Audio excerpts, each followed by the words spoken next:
Selamat malam kawan-kawan. Ada satu video yang baru saya lihat. Videonya ini video seorang anak muda. Ia mengatakan bahwa dalam videonya ini ia akan membagikan 3 trik berbahaya yang dipakai oleh pemimpin dunia untuk memanipulasi kita, memanipulasi siapapun yang mendengar pidatonya mereka, pernyataan-pernyataan yang keluar dari mulut mereka. Karena penasaran, saya coba ikutilah videonya, coba saya lanjutkan menonton videonya. Biasanya saya skip saja kalau video-video yang menurut saya kurang menarik, tapi caranya dia memancing ketertarikan ini saya akui. Dia mengatakan bahwa ia akan bagikan triknya ini. Ini kan menarik kan, memancing rasa penasaran. Setelah saya nonton lebih lanjut, ternyata yang dimaksud sama dia itu adalah sesat pikir, falasi, atau cara berpikir yang salah yang sering kita pakai dalam kehidupan sehari-hari. Contoh yang dia kemukakan di situ, false dilemma. Apalagi tadi ya, false dilemma, apalagi tadi. Ada 3 lah, lupa lagi saya itu. Hasty generalization juga dia pakai. Saya harus akui bahwa dari percakapan yang saya lihat di Facebook, memang kita orang Indonesia memang menganggap hal ini sangat baru. Saya juga secara jujur mengatakan bahwa sejak saya SMP sampai SMA di Sumba, membaca buku yang secara khusus membahas hal-hal ini, saya belum pernah ketemu selama di Sumba. Sampai di Bali juga saya tidak pernah menemukannya. Ya mungkin karena saya tidak kuliah hukum atau filsafat ya. Saya baru menemukannya setelah media sosial masuk. Media sosial muncul, Facebook muncul. Ya berselancarlah di dunia maya, bertemu kelompok kakak-kakak dari Kupang yang secara khusus, secara giat menyebarkan tentang hal ini di dunia Facebook. Jadilah mulai tahu begitu. Ternyata kita baru tahu bahwa setiap hari kita memakai hal yang menyesatkan itu, yang kalau kita tidak pernah belajar logika, kita menganggap itu sebagai sesuatu yang benar, sesuatu yang wajar.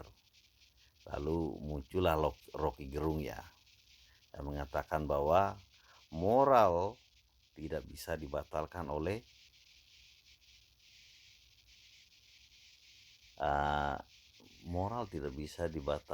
moral hanya bisa dibatalkan oleh etika, dan kesalahan berpikir hanya bisa dibatalkan oleh rumus falasio, begitu katanya si Rocky Gerung waktu itu.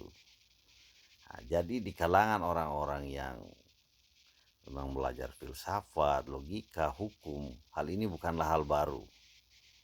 Tapi bagi kita yang tidak pernah menyentuh atau membaca hal-hal itu, ini sesuatu yang baru. Tapi dalam kehidupan sehari-hari, dalam berinteraksi dengan sesama, kita memakainya secara sadar, secara tidak sadar ya.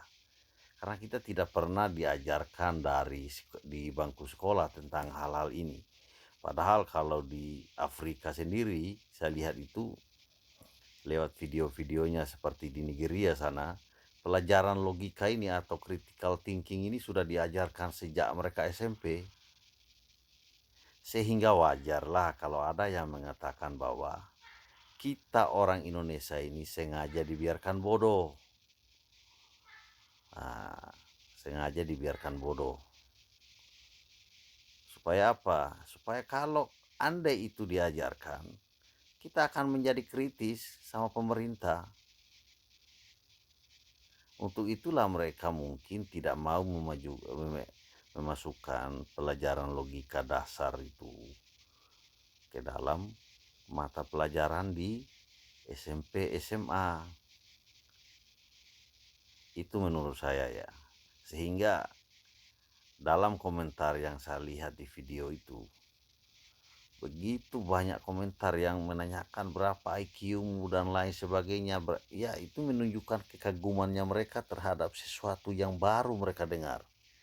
Padahal yang disampaikan oleh pemuda ini adalah sesuatu yang sudah lumrah di negara-negara yang maju, di sekolah-sekolah yang baik. Nah, sehingga ya saya tidak bisa ini ya menampilkan videonya, sehingga kalau memang kita berniat menciptakan satu generasi yang mau kritis berpikir dengan baik di Indonesia, andai pemerintah tak menyediakan pembelajaran tentang logika, makanya kita harus mengusahakannya secara mandiri, cari, apalagi zaman ini zaman informasi yang mudah diakses. Jadi didiklah diri sendiri. Demikian teman-teman, salam cerdas.